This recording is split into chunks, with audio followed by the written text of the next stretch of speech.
আমাদেরকে সারিয়া কোথায় রইলেন মায়ার নবী আমাদেরকে সারিয়া দেখা দিলেন নবী নিদান কালে আসিয়া আল্লাহুম্মা সাল্লি আলা সাইয়্যিদিনা মাওলানা মুহাম্মদ ওয়া আলা আলি সাইয়্যিদিনা মাওলানা মুহাম্মদ। আসসালামু আলাইকুম ওয়া রাহমাতুল্লাহি ওয়া বারাকাতুহু।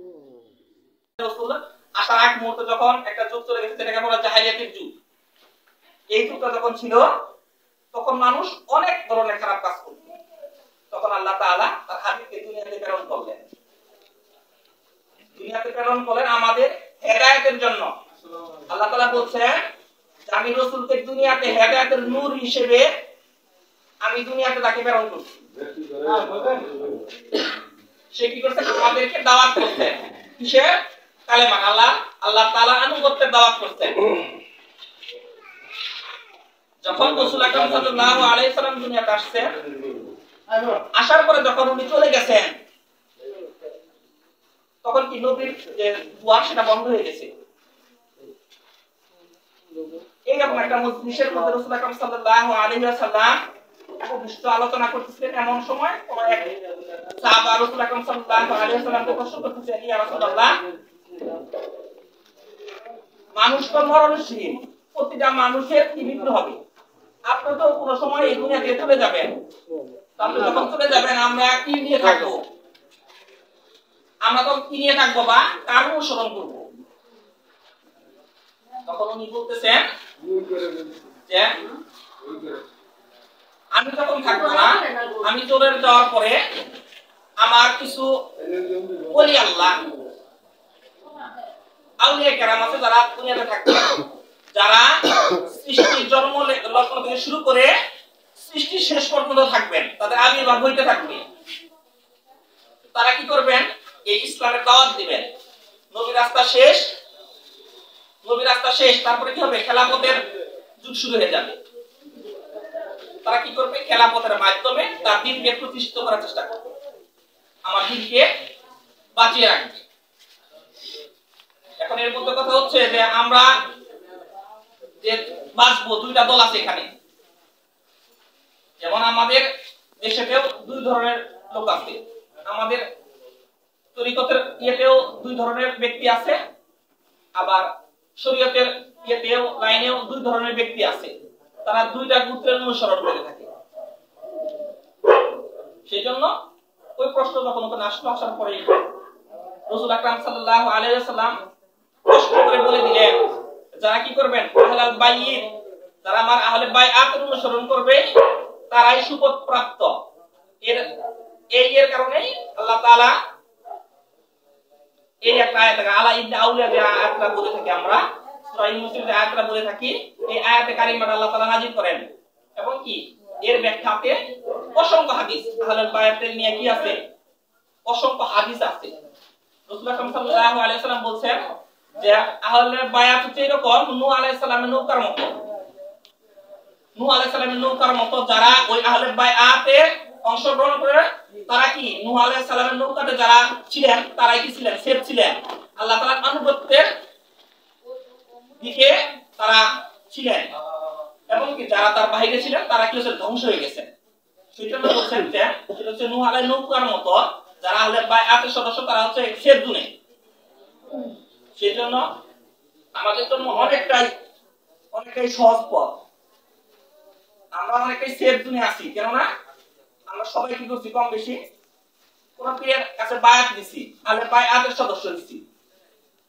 সেজন্য আমরা এটা অনুসরণ করবো। এটা প্রচারণা, এটা কি? এটা প্রচারণা আমরা বেশি বেশি করবো, যাতে করে কি হয়?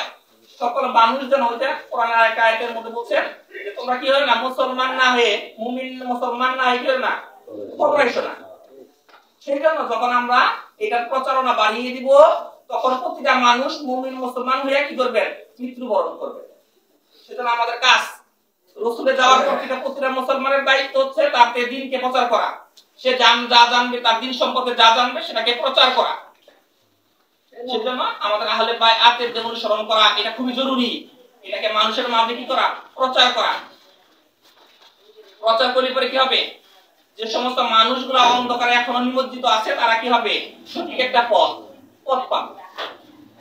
সেজন্য আমরা সকলেই যারা যারা এই পথে চলতেছি তারা এটাকে মানব এবং কি এটা প্রচারণাকে বাড়িয়ে দিব।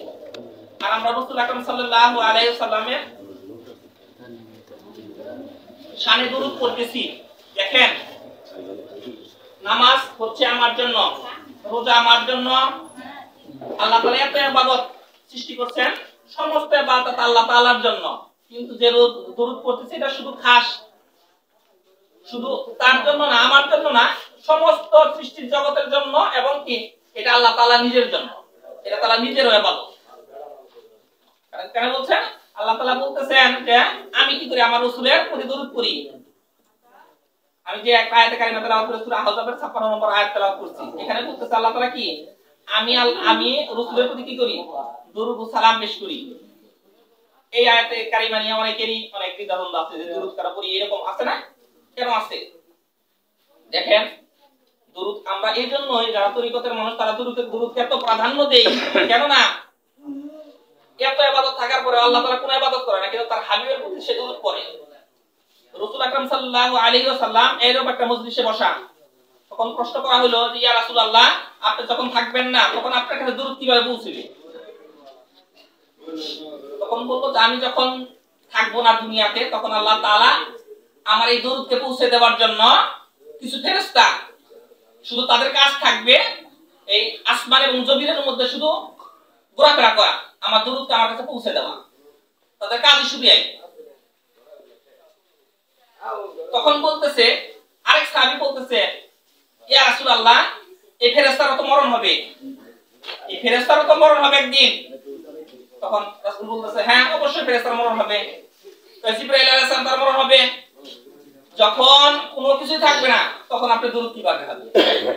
যখন সৃষ্টি জগতের কিছুই থাকবে না, জিবরাইল বলে, মিকাইল বলে, আজরাইল বলে কেউ থাকবে না, তখন কেমন হবে? তখন আপনি দরুদ কি থাকবে? তখন বলতেছে হ্যাঁ তখন আমার দরুদ থাকবে।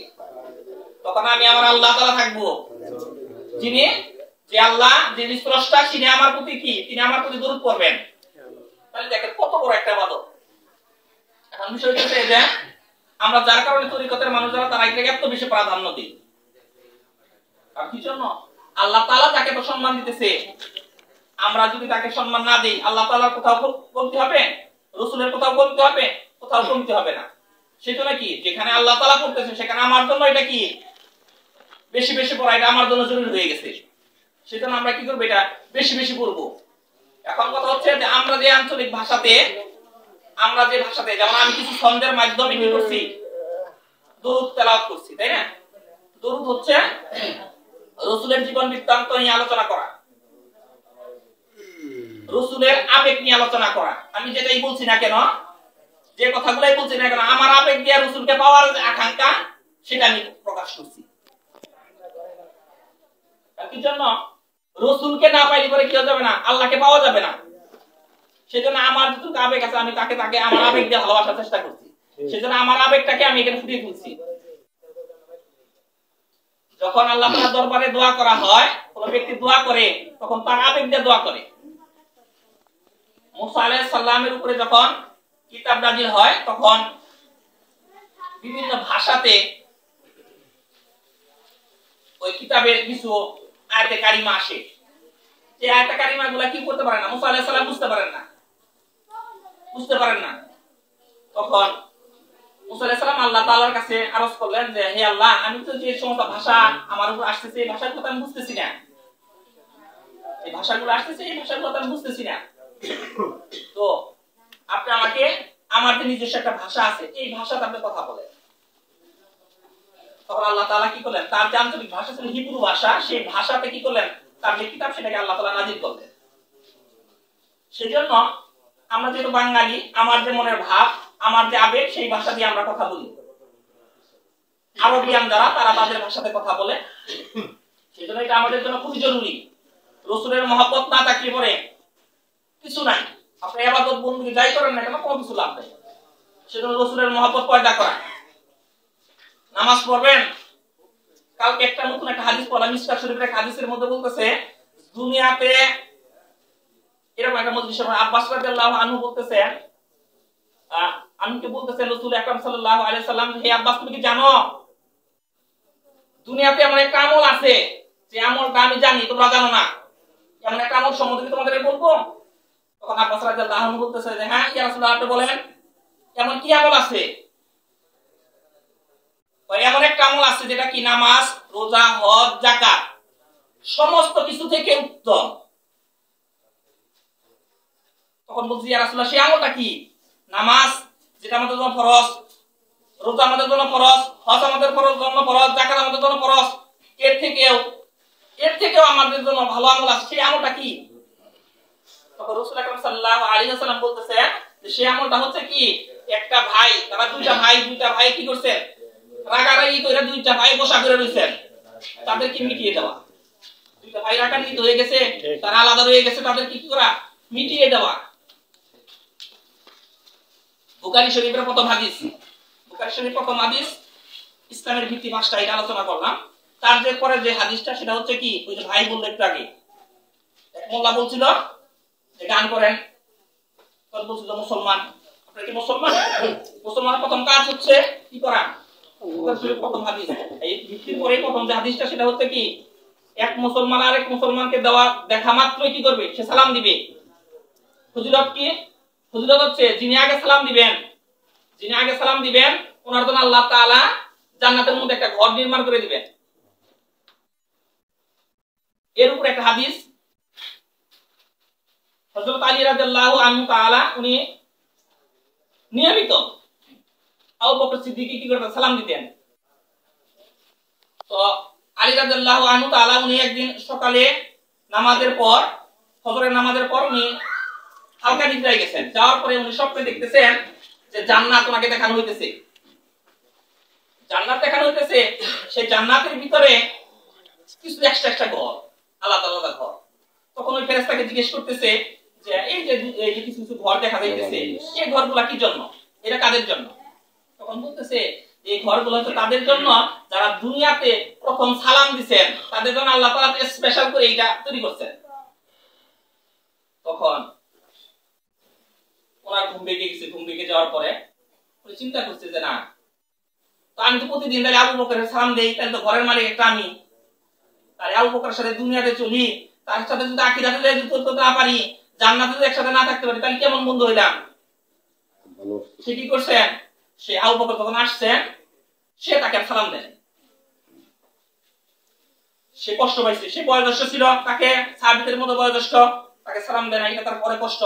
সে রাসূলের বারগাতে যায়, বিচার দিয়েছে, ইয়া রাসূলুল্লাহ আমি তো আজকে আলীর সামনে দিয়ে আসলাম, আলী প্রতিদিন আমাকে সালাম দেয়, কিন্তু আজকে আমাকে আলী সালাম দেয় না, আপনি বিচার করেন। তখন রাসূল আকরাম সাল্লাল্লাহু আলাইহি ওয়াসাল্লাম আবু বকরকে বললেন তুমি কি করো, ওকে ডাকানোর ব্যবস্থা। আলী রাদিয়াল্লাহু আনহু তাআলা ওনাকে ডাকে আনলেন, আনার পরে বলতেছেন হে আলী তুমি যে আবু বকরের কাছে সালাম দাও নাই, কি কারণ?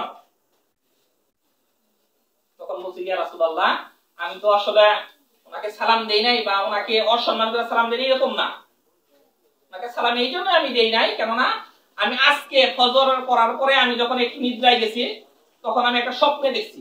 কি দেখছো স্বপ্নে? স্বপ্নে আমাকে দেখানো হয়েছে জান্নাত দেখানো হয়েছে, জান্নাতের মধ্যে ছোট ছোট কিছু ঘর আছে যেগুলো স্পেশাল। তখন আমি ওই জান্নাতের যিনি সর্দার তাকে জিজ্ঞেস করছি এই ঘরগুলো কাদের জন্য। তখন উনি বলছেন যারা প্রথম সালাম দেয়, মুসলমান ভাইকে দেখে যখন প্রথম সালাম দেয় ওই ব্যক্তির জন্য এই ঘরটা নির্মাণ করা হয়েছে। তো আমি চিন্তা করছি যে আমি তো সব সময় আমি আবু বকরকে সালাম দেই, তাহলে আমি ঘরে একটা পাবো। তো আবু বকর তো কখনো আমাকে সালাম দেয় না, সে যদি সালাম না দেয় সে কি ঘর পাবে? সে তো ঘর পাবে না।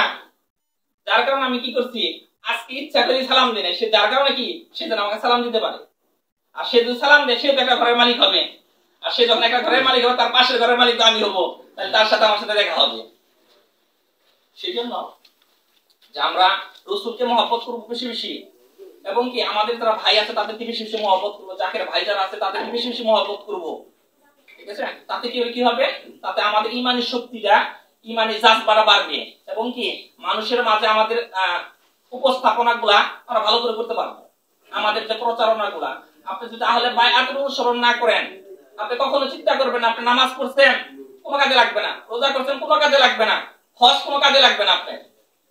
আপনি কি করতে হবে? আহলে বায়াতের অনুসরণ করতে হবে। আবু সাঈদ খুদরি রাদিয়াল্লাহু আনহু তাআলা উনি বলেন, রাসূল আকরাম সাল্লাল্লাহু আলাইহি ওয়াসাল্লাম ইরশাদ করেন,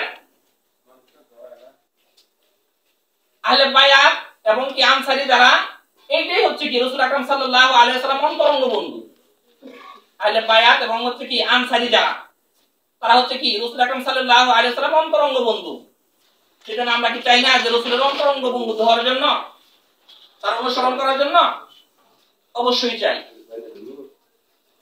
সেজন্য আমরা রাসূল আকরাম সাল্লাল্লাহু আলাইহি ওয়াসাল্লামের প্রতি বেশি বেশি দরুদ পড়ব এবং কি আমরা তাকে